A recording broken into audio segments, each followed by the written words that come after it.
A dog that barks at you doesn't bark for no reason. Mm-hmm. Yeah? Your dog is not acting out because they like to act out or because they want to be mean or vengeful or, they don't do things because they don't like you. Not at all. And that's the thing with behavioral issues. Right and wrong is a human conception of things. Dogs don't think in terms of right and wrong. And many pet parents, they say, my dog, no, they behave badly. Are you sure?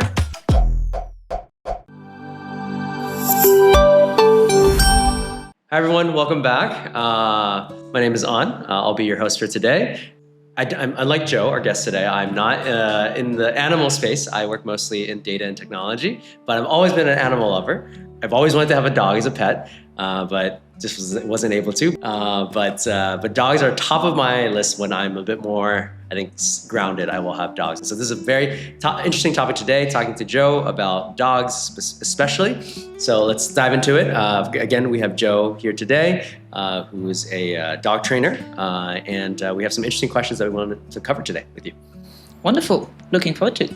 Awesome. There's a lot of things that, I guess, have come up from, I guess, the audience and just the topics that we want to cover on the show, which is one is related to kind of behaviors that animals have that are often misunderstood, but are actually normal. So what have you seen in your dog training that are behaviors that owners are they understand a thing or have a certain perception about that you think are actually quite normal? So most of the time, dog parents come to me with, common issues like my dog is barking too much. My dog is peeing in the wrong place.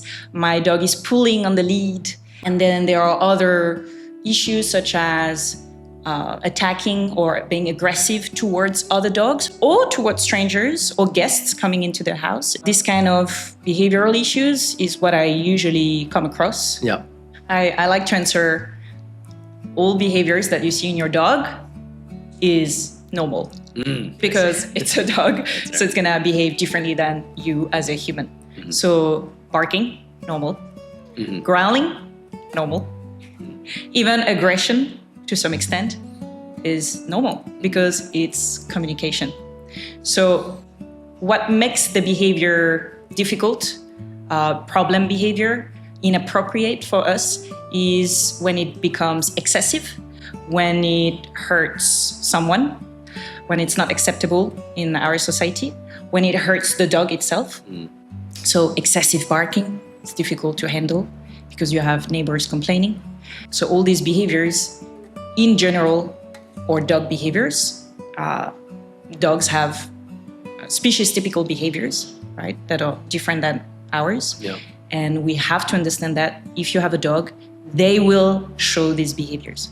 Now, if you have an excess of some behaviors, going back to what are the unmet needs, what happened, what is the emotion behind, what is your dog trying to tell you by acting this way. So growling, I like to talk about growling as a very misunderstood behavior because growling is a very important way for dogs to communicate that they're not feeling comfortable about something. Yeah. It is not aggression yet, but it comes right before it. If your dog is growling, you need to take it seriously. Even if it's a small dog. I know it's funny when a small dog growls and you don't take it seriously, but you should because it shows extreme discomfort. Yeah? It shows discomfort. Your dog says, I'm not okay with that situation. And it can be, please move away, give me more space. It can be, don't take that away from me, if your dog is having a toy or some food. So it's showing that a dog is not comfortable with the situation and you should do something about it. Because if you don't listen to the growl, then your dog might bite. So growling is important to consider. My question to you would be, is there ever a time where growling can actually be like kind of an affectionate growl? Like cats sometimes purr really deeply. Do dogs have affectionate growls or not really? Yeah, it's a great question because, a lot of behaviors happen for more than one reason. So I was telling growling is important to consider because it means the dog is not comfortable with the situation. Yep. But in some other situations, it can be during play, your dog can also growl and it's a play growl. So it's still growling. So sometimes it's hard to make sure or to be sure. But look at the situation. Yeah. If you're tugging with your dog and your dog is, has a loose body language and is bouncing and exaggerating its movements, then you're fine. That's a fun growl. There's no problem.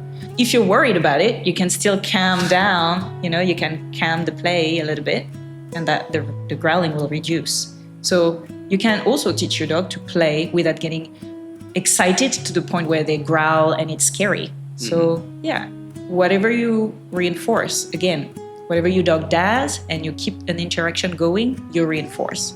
So if you keep the interaction going when they're growling, even if it's play growl, then you will reinforce them for growling. I see. It's not bad, it depends on how you feel about it. If you're not sure and you cannot recognize if it's nice growl or bad growl, then stop. When you're not sure, just stop. Fair enough. Full disclosure, I've actually have not had a dog before, but I've had pet ducks and pet chickens before. Okay. So I don't know if that's going to be at all relevant, but maybe there's some parallels there. Yeah, the problem with the behavioral issues in dogs is that they can be dangerous for humans or for other dogs or other animals. That's true. Yeah. And if you have a bad behaved cat or rabbit or chicken, it's okay. It's still acceptable because in the environment it's fine. But a dog, we take them with us to the coffee shops. We take them on hikes. We take them on walks in the street. Yep. And these dogs are faced to so many different situations that are not natural for them. Yeah. And they react, and sometimes they don't react well. Yeah. And then they use their jaw and they bite. Yeah. Or they may bite. They don't always bite for real. They fake biting most of the time. But it happens that they bite and it hurts. People have to go to the hospital when it's really bad. So this is why we want to help dogs to feel more comfortable in our society, in our human society, with all the complicated rules that we have. It's because dogs are living with us fully in our houses, or even in our gardens, in our farms, in our properties, in the street. No, it's actually, that's such a great point. I feel like sometimes we forget, like maybe back in the old days, right? Like we would share a world and like we're both in the wild together, humans and animals and dogs. But almost now, right, in the city, that is very much a human-made environment. Yeah. And we're bringing the dogs into that environment. And it's like, I guess it's not surprising if they're a bit not used to that evolutionarily, or just like innately or instinctually. It's a very different place for them. So that's such a key point, actually. That's like, how do you make them feel more comfortable in a human's world? Completely. I mean, that is the challenge of today, is how do we make dogs being more comfortable in these more and more urban environments? Because it's, again, not natural for dogs to understand that there are streets and you're supposed to cross when there are no car passing by. There are specific places to go toilet, For them, I keep telling the pet parents, your dog is peeing there because for them, the world is a toilet, There is no specific place to go potty in their mind. If they want to go potty, they go potty. There is no understanding of they should do it there because it's more hygienic. It doesn't. We have to teach them. We have to guide them. We would like you to do that here because for us, it's more convenient. But for the dog, they don't care, They don't know. They don't know. And why should they care about it? Because naturally, in their head, it doesn't make sense. So living with a dog and training a dog is to teach them how to behave in a way that is appropriate for us. And many pet parents, they say, my dog, no, they behave badly. Are you sure? Right and wrong is a human conception of things. Dogs don't think in terms of right and wrong. They need to do something or they want something, then go and get it. They go do it. Doesn't matter if it's right or wrong. They just do it. And then what are the consequences of this behavior? Right? So they will change their behavior if the consequences for them is not good. If they don't feel comfortable with the consequences, they will readapt their behavior. And if the consequences is good for them, then they will carry on with that behavior. They will do it again and again. Positive and again. reinforcement. Exactly. So it's positive reinforcement not necessarily coming from an owner, right? Let's say the dog is walking in the street, like street dogs, stray dogs. They walk in the street, they pass by a shop, the guy is nice, they throw them a bone, something like that. Okay, the dog is gonna pass by in front of that shop more often. That's right, because it's a good consequence. But then later on, they go in front of another shop and the guy is not very nice and throw stones or kick the dog. Okay, the dog knows, okay, it's better not to pass in front of that shop because bad consequence, right? So they do what works for them. Gotcha. And we have to work with that as handlers. How do we make the dogs do the behaviors that are appropriate for us? All right. Since you've been in Vietnam for some time, what are some common behavioral issues you've seen show up with dogs in these urban, like in an urban environment like Saigon? What have you seen, and then how are ways that people can address, or owners can address those issues? Actually, living in Vietnam and in other countries, when I see the dogs, because I've been working with dogs in many countries, mostly in France, Europe, a bit in Australia, US as well. But the behavioral issues are usually the same. You know, enough, they are the same because I usually work in urban environment. Dogs are spending a lot of time indoors, so they are not stimulated enough and they develop bad behaviors. And then when they finally go out, then they go crazy on the lead, right? They pull on the lead. Because they're so excited to be outside. So mostly in Vietnam and in most cities that I've been working in, pulling on the leash, barking inside, destruction, of the home, chewing or digging, destroying the couch or the pillows. And then some dog-to-dog aggression or guest aggression. Reactivity. And that's where it gets a bit more tight, like someone or some other animal could get injured, right? Exactly. And people are scared. That's normal to be scared of a dog that barks at you. Yeah. It's normal. You want to be scared, honestly. I've been scared when dogs barking at me. I mean, a dog that barks at you doesn't bark for no reason. And that's the thing with behavioral issues. They don't happen for no reason. There is a reason. How do you know when a dog is like friendly or not friendly? When I walk down the street, right, I see a really cute dog, and I usually ask the owner, like, hey, can I pet the dog? Is that okay? But like, are there things that I should look for when it's like, okay, he's not happy, or she's like, this dog's not in the right mood, don't touch them? Like, what are things I should look for, actually? Yeah, so even if you ask someone, can I pet your dog? And the person says, yes, my dog is friendly. What I would never do is just to go toward the dog and pet the dog straight away. I would give the dog the chance to accept or not. So how do I do that? Stay there, stay where you are, not too close to the dog. Invite the dog to come towards you. I see. Okay. So encourage the dog to come to you. If the dog doesn't come to you, then he doesn't want to have any interactions with you. And in the previous podcasts that we've done together at Bimpause, we were talking about dog body language. So look at the body language, observe your dog. I said that a lot in the previous podcast. Observe your dog. If it comes towards you, okay. If it goes away from you, doesn't want any interactions. Coming to you is great, but then is it coming to you with a relaxed body language, with loose muscles? And if yes, great, go for it. You can pet somewhere where maybe the dog feels less intimidated. So ideally not reaching from above, but from under, right? So petting the chest. Got it. But if the dog comes to you and looks very tense and worried, then I would not pet. I would just let the dog do the first step, sniff around. It's not because the dog sniffs you and smells you that they want to be pet. They are taking information, so just let the dog take the information, and then maybe you can pet the dog if the dog starts to relax and to ask for it. Sometimes they rub their head like this, or they rub their body against you. So that's fine, that's good. You can pet. But if they don't, they might just smell, not feel comfortable around you, and then leave. And that's totally acceptable too. Got it. I usually go for the head. So I need to, there you go. I should start from the side. And even with dogs that you feel they're a little bit tense, it's better to be on your side. Show your side. Don't be straightforward. Exactly. It's less intimidating. And lower your body as well, like maybe squat down. Oh yes, I'd actually do that because it's like I just want to be closer. That's good. Very good. Good practice. That makes a lot of sense, and I think it's that's interesting. Okay, fair enough. But I guess on that topic, that's like, how do you read a dog and make sure that they're welcoming to you?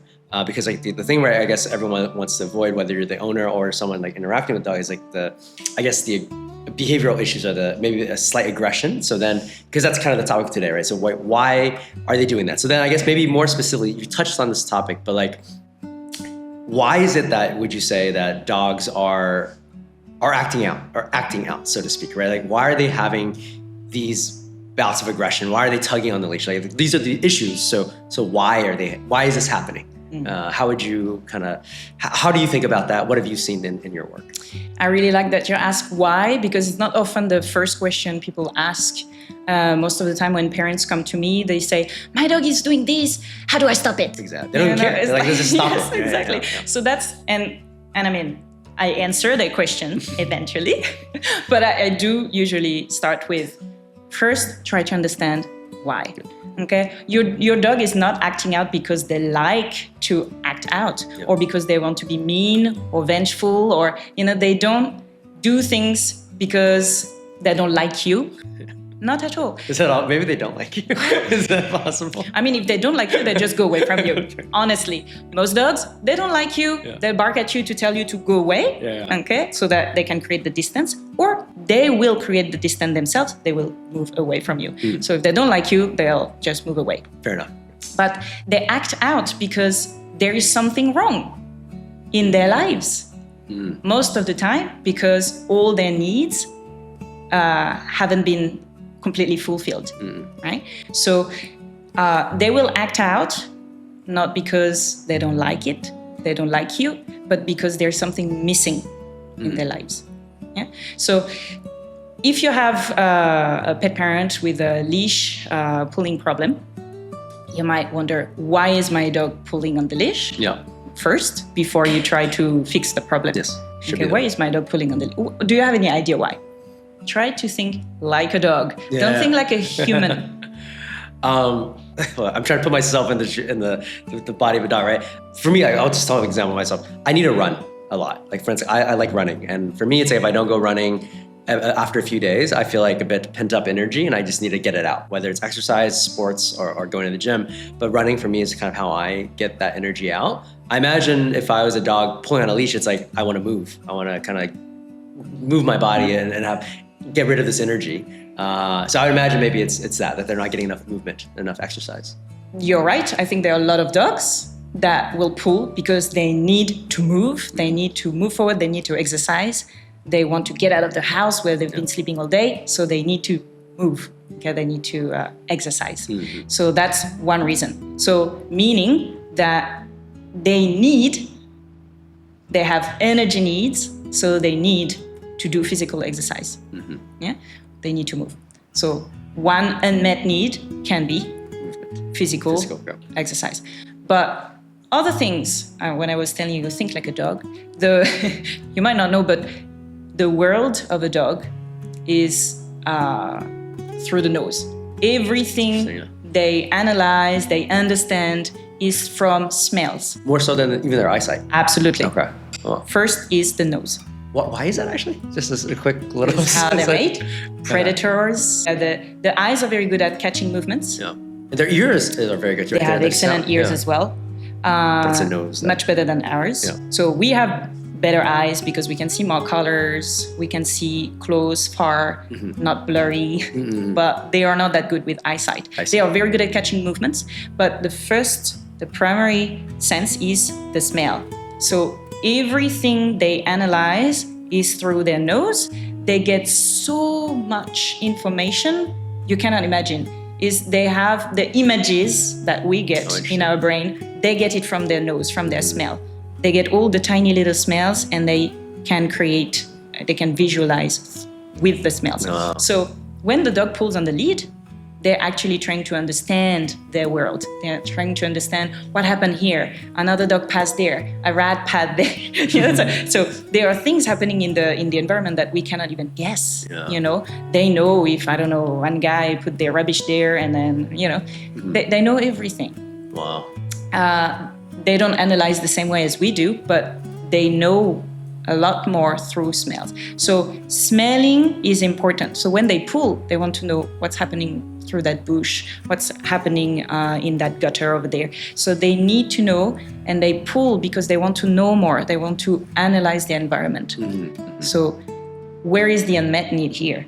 If you have the dog staying at home all day, same smells, it's boring. They know that place. They've been there for years.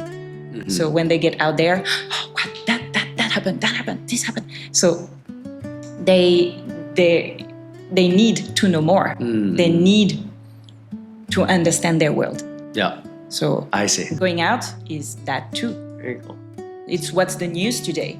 What's on Facebook? Yeah. You know, It's their that social dog media. peed there, that dog peed there, his ID card, you know. It's like, oh, that guy did that. Oh, that guy is sick.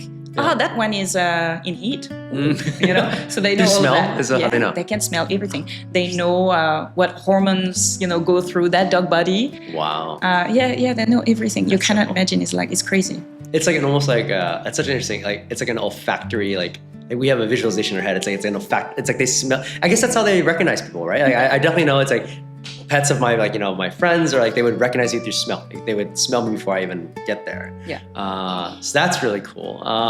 For me, I would totally get bored if all day I had the same content or the same environment around me. So it's interesting that you're saying like when a dog goes out, right? They have all these smells now. It's like kind of their news of the day, their social media of the day. Yep. Right.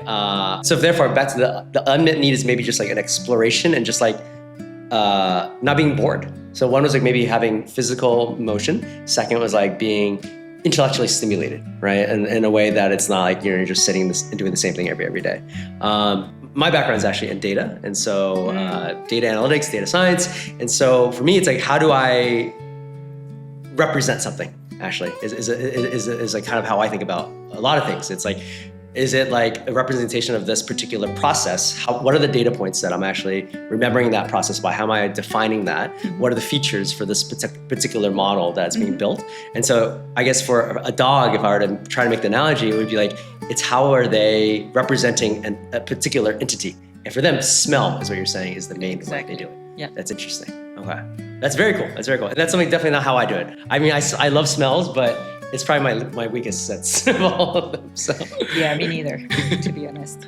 But yeah, it's just one example of why a dog pulls on the lead. You know, and there are other reasons as well. Because if the dog sees someone or another dog that they know, then they pull on the lead for another reason again. You know, they really want to go there and to meet that person, or they are excited to meet that person. Socialization. Interactions. Right? If your dog stays at home all day, they are lacking interaction, they are lacking socialization. You know, they're a bit bored to be alone, right? So when they are out there and they know someone, they really want to meet them, right? It's normal, it's great. But it's just to show you that one simple behavioral issue, it's seen as a behavioral issue because we don't like dogs pulling our arm and hurting our... I mean, I've met pet parents that go to the hospital because they have an injury, arm injury, or they fall on the floor because their dog is so strong and they pull certain... You know. So that behavioral issue can be explained by so many things. So understanding why is extremely important. If you don't understand why, then you cannot actually help your dog to behave differently. If you only suppress a behavior, it doesn't help the dog. It's the behavior is the communication, is the expression of what need has to be fulfilled or what the dog wants. You need to know what your dog wants, what your dog needs, so that you can help your dog to get what they need and what they want, and then to train or help your dog. When I say training, I don't want to be misunderstood, because training is not just sit, calm, and lie down. No, training is to teach, guide the dog to behave more appropriately for us. It's more appropriate for us, for humans, not for dogs, they don't care. So training is to guide the dog in having behaviors that are healthier for them, more appropriate for us. So instead of breaking their neck and breaking people's arms, we're gonna teach them to relax the leash. So first we understand why, the root, the cause of the behavior. And then with that, we understand okay, I need to give my dog more interaction with people. I need to give my dog more smelling time.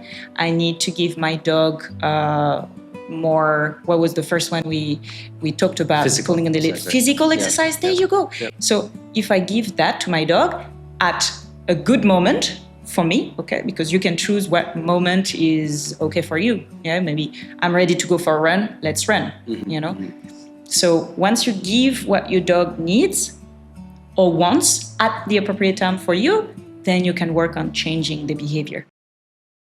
So my next question will be actually, so it sounds like first is like maybe physical stimulation is a need. Intellectual/mental stimulation is another need. I guess two questions for me is, one is that, are there any other really, really common needs that dogs have that you could list out for maybe the viewers so that they kind of know how to, God, it's a word I'm gonna use, but it's still, I use the word debug, which is like in data and tech, you gotta debug the issue.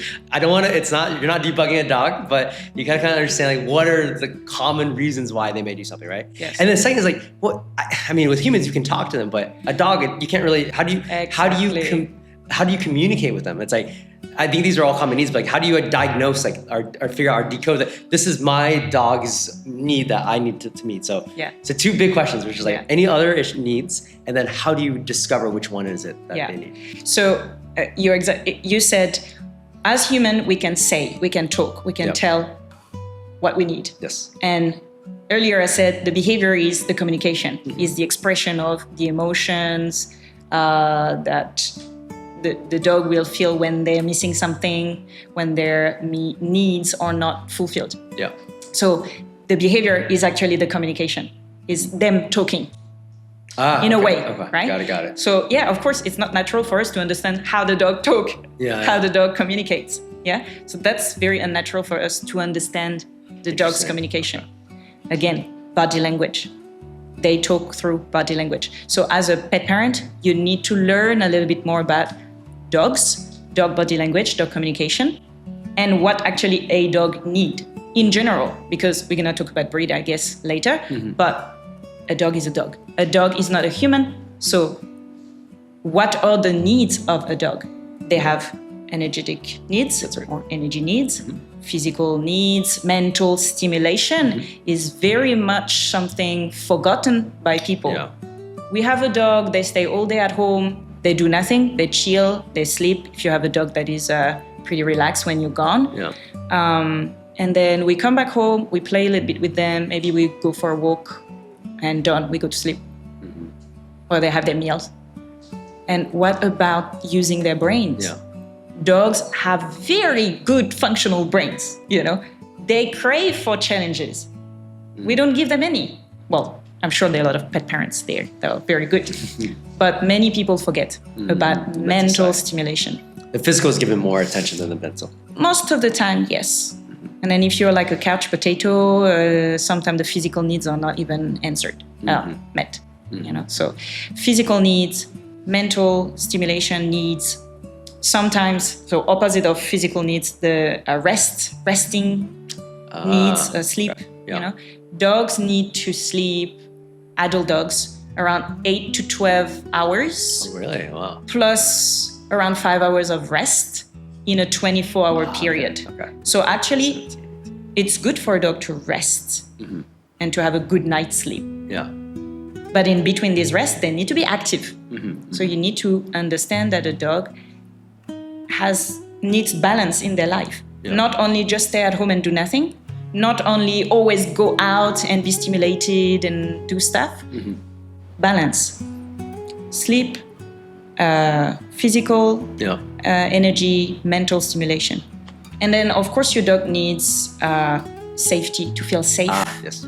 Yeah. We all do, right? Absolutely. Every but sometimes we don't give them that. Because how does a dog feel safe? They feel safe when they can anticipate what's going to happen. You know, when they have a routine, when they have structure in their life, they know what's gonna happen next. So in the morning, my human will wake up, have breakfast, then prepare for work, then leave me alone, then come back, then I have a walk, then I have meal, So when they know what's gonna happen next, they feel safe, they feel comfortable. Yeah. So having that is important. If you keep changing the routine all the time, or if you don't teach your dog some cues, because training is also about that. Yeah. Is about, when I said guiding your dog through our society's rules, your house rules. Yeah. It's teaching them words that tells them what they are expected to do. Yeah. Right. So when you say, for example, every day, "Hey, let's go for a walk," they know what's going to happen. Word, yeah. So they feel confident because they know they have to jump off the couch and then get ready for the walk. Yeah, they feel confident about what means let's go for a walk. When they hear you want to eat, they know, oh, it's mealtime. Yeah. They feel confident that they're going to receive that food. So if you confuse them and say, do you want to eat? Do you want to eat? Yeah. But you don't give them food, they will be confused and they will worry about it. Yeah. If you say, let's go for a walk, but you were faking, they'll be all excited and then they will not understand, wait, why are we not going out? Yeah. And that's just like big example. Rarely people will do that, but it's just to make you understand how a dog can get confused. Because sometimes you will teach them things that happen every day. It's like supposed to be the routine, and then boom, it's gone. You know, the next day it's completely different. So having a feeling of safety goes through that. Yeah. It has to be. There has to be some routines. There has to be some words that you taught your dog that they can recognize, so they can anticipate the future. Got it. Yeah. Go to your bed when, I don't know, I'm having a meal with my family. That's a great way to tell them, I don't want you to disturb me when I'm eating. You can just chill in your bed, right? So the expectation is just stay there in your bed and relax. Maybe you can give them something to do in their bed. Yeah. It doesn't have to be boring, but to tell them, here is what's happening right now. So they feel confident about what's going on. Yeah. When they hear their name, oh, something is about me. Yeah, that's right too. And then when they hear nothing, I just have to chill. So if you teach your dog all of these routines, then they feel safer. Yeah. And they feel more confident in life. Interesting. So this is a need as well, that, you know, the need of safety is overlooked sometimes by people. I see. They just go through the day, and sometimes they take the dog, sometimes not. Sometimes they call the dog for nothing. Sometimes, you know, so it's a bit random. So try to be a bit more structured. I see. When you have a dog, so that it helps them to go through the day confidently. Got it. This reminds me so much, like when I remember like reading and growing up about like Pavlov's dog, like Pavlovian response, ingrain it like a connection between one thing and something else. Yeah. And I mean, frankly, I think I have some Pavlovian things too, where it's like if I hear a certain word or I think of a certain restaurant, I'll start, my mouth will water a little bit, right? And I think it's like very much interesting that like in many ways, like I always thought of it just as a scientific concept, but the way you're framing it, it's like it's a safety need to have a bit of routine as well. And I think that's an interesting way to put it, as opposed to just like, you know, if you just do it enough times, they'll remember it. It's like they actually may enjoy the structure of remembering. Absolutely. And I mean, even if you're someone who is adventurous, okay, because say, okay, Joe, you want me to put more routine and structure into my dog's life, but if it's always the same, isn't it boring? One, there is that question, isn't it boring to do always the same? And two, what if I want to go on a holiday? It's going to be totally different than usual. Or if you're adventurous and you go on hikes and you take your dogs in the van, in your minivan, and you go around the world, can the dog still feel safe? Yeah. Yes, because again, if you teach them words that they can understand, they will know what to expect. They will know what's next. So if you want to take your dog on adventures with you, they know the car. Yeah. They know they're going somewhere. They know when they can go and have a sniff around. Yeah. They enjoy the sniff around. Yeah. They know when they have to come back when they're cold, right? They know it's mealtime still. So if you keep giving them the words that they are used to, they will be fine. Is it boring to do always the same? Like the same thing every day? It can be boring. So structure, yes, But novelty is also important. Again, we go back to just balanced life. It's like a human, honestly. It literally just it's like me or you. But in different proportions. Like a dog will not exactly have the same physical needs or the same, So in proportions, you also have to be careful not to just, my dog is like me. Yeah. Not necessarily. Fair enough. That's But that balance of like structure and novelty, I think that is like almost universal. I feel no one wants to do the same routine every day, but then no one wants every day to be completely different, right? Exactly. It's like you got to have a balance of both. And I think that's interesting. It's like maybe it's like you can say like even like you can say adventure is the key word, right? So they know that it's like this is going to happen every like once a month or every 2 weeks or something, right? And so there is some structure in the novelty, which is cool. Yeah. So that's really interesting.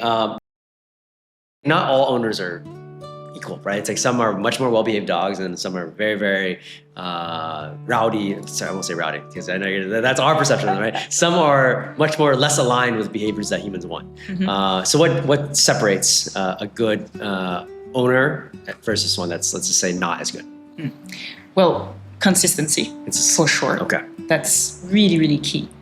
Being consistent, regularly reviewing things, improving, updating your training, giving your dog some challenges when they are ready, but also patience. So when I see a lot of dog owners, they are frustrated. They see the dog gonna do it, so they're like, relax. The patient will do it. It's okay if they cannot do it today, they'll do it tomorrow. So being patient, don't ask too much, don't ask too much too fast. Give time to the dog to process information, to learn step by step. And then when I mentioned timing, learning happens through associations a lot. So if you are 3, 4, 5 seconds too late in your reinforcement, your dog will learn less fast because they will make the association. It will be harder for them to make the association. That seems key, actually. That seems super critical. Like, it sounds like that's interesting. Yeah, it is. Wow. Yes, because if I go back to the barking. Yeah. Dog barks. If you talk and look at your dog at that moment, you're reinforcing the barking already. Yeah. If your dog stops barking, 1, 2, 3. And then you pay attention to your dog at this moment when they stop barking. Yeah. You reinforce when they're not barking. Interesting. Got it. If your dog start barking again, and you keep talking to the dog, then the dog has been reinforced both for not barking and barking.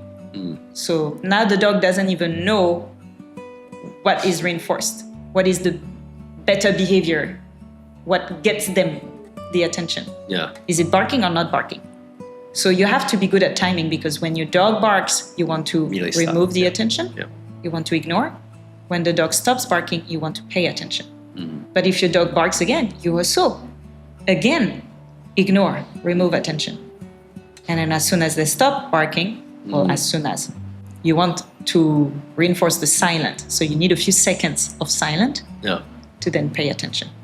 So timing can be really, really critical. Yeah. And the same for positions, like a sitting down position. You want to reinforce the exact moment the dog is putting their butt on the floor, basically, so that they really make that connection. That's my butt on the floor that got me the reinforcement. Yeah, it's my elbows down on the floor that got me the reinforcement. I see.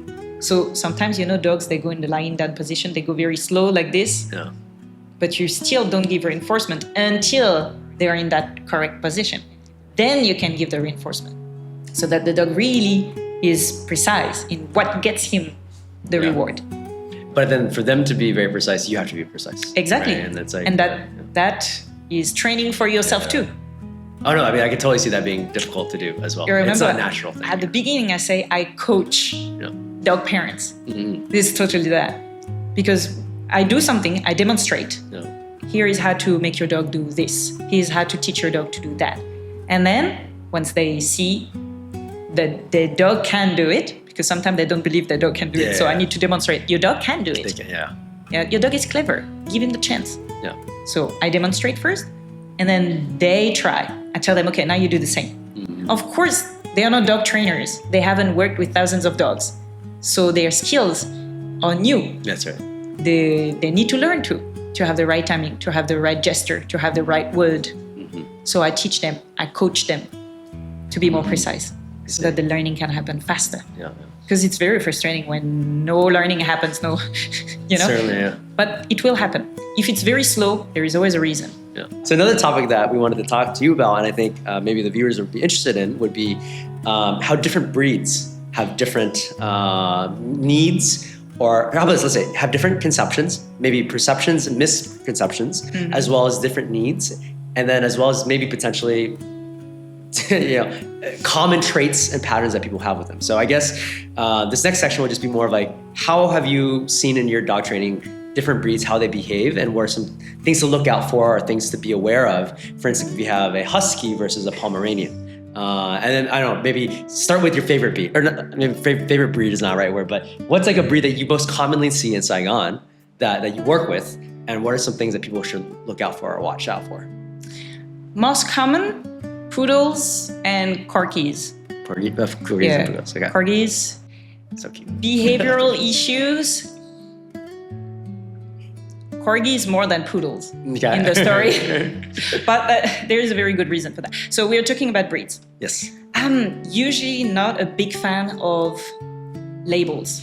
So I don't like to say, okay, that breed is like that. Because yes, breed will give you a baseline of tendencies that you can expect. Yeah. But it's not always happening. Because on top of that, you have the personality of the dog, individual personalities. So 5 dogs of the same breed might be completely different. Yeah.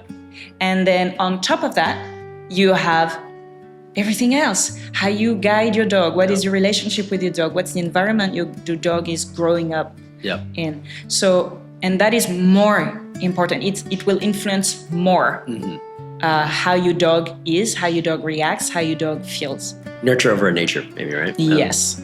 Yes, it's good to think about breeds, but it's not an excuse for behavioral issues that would persist. You can have behavioral issues that come originally from tendencies of certain breeds, but you can do something about it. Yeah. Okay, so it's never give up. Fair enough. Okay, don't just say, okay, that my breed is like this. Cannot do anything. Take responsibility for your own. Something, I mean, and I'm not saying it's going to be easy to change a behavior. Sometimes it takes more work, more effort, more consistency, but you can do something about it. You can always help your dog to progress in everything. It's more nurture than anything, right? They might have a tendency, like a starting point, but after a while, right, it's more of the environment and the owner and the space. That's fair. And but you did say, like, for instance, like corgis have more behavioral issues than poodles. So then where does that come from? Why is that the case? So in Vietnam, people have a lot of corgis. Not too sure why. I think they're small and cute, right? They are small in size. Yep. But this dog is originally a herding dog, like border collies. Yeah, they're small feet. They have tiny feet, but they run fast. And they nip. And they nip, right? that's so the key part. The herding behavior that is inside the corgi is very much alive. Even if you don't have cattle around, even if you have, nothing to herd, they still are herding dogs. Yeah. And you have them inside your house. So now if you don't fulfill their herding needs, running, gathering things, it's high energy needs. Corgis, like border collies, have high energy needs. Yeah. Higher than a poodle. I see. Higher than a Pomeranian. Because they've been bred to run, to focus, to do this, to do that. They've been bred to be, clever about what they are doing next. So you have this type of breed inside your house. You need to fulfill the energetic needs. Yeah. Otherwise, you get behavioral issues. If your dog has a lot of energy inside them, but they cannot express it outside, then they're going to express it inside. Barking a lot, nipping. This is what commonly I see in corgis in Vietnam that have unmet needs. I see. So this is why I mention corgis more. It's because they are just dogs that don't get to be dogs. They don't get to be herding dogs. They have to be couch potatoes. Yeah, That's so not tough. fair. Yeah, that's so tough. It's okay for your dog to be a couch potato after they got their energetic needs answered. I see. And poodles also sometimes have, reactivity and towards strangers or barking issues, but that's the same reason. Unmet needs. All the dogs that live inside our houses, no matter the breed. And this is why sometimes I don't like to talk about breeds that much. All the dogs that we have, they have been originally bred for something. Yeah. They had a job, they had a purpose a few years ago. And now they're all at the same level. Live in our house, be friendly with my kids, and stay on the couch with me to watch TV. What a change in purpose. Yeah. So think about this. What is a dog? They need to run. Yeah. They need to explore.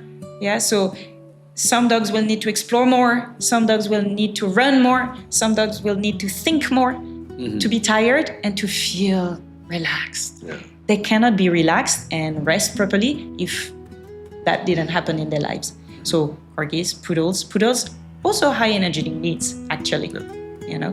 They poodles, even the miniature, they come from water dogs, retrievers. They are, they used to go in the water, get the birds, come back. So they are water dogs. They are like retrievers, very close to people, but need to do stuff, need to run, need to, So poodles can be a little bit barky. Gotcha. And can have less natural trust in other people. But again, you can always do something about it. I see. Always. Well, I think that's a great theme, maybe for the whole thing, right? There's going to be unmet needs from dogs. Be calm, be patient. They're going to be going through different things at different phases. Maybe keep that in mind when you want to think about your lifestyle and which dog is appropriate for that.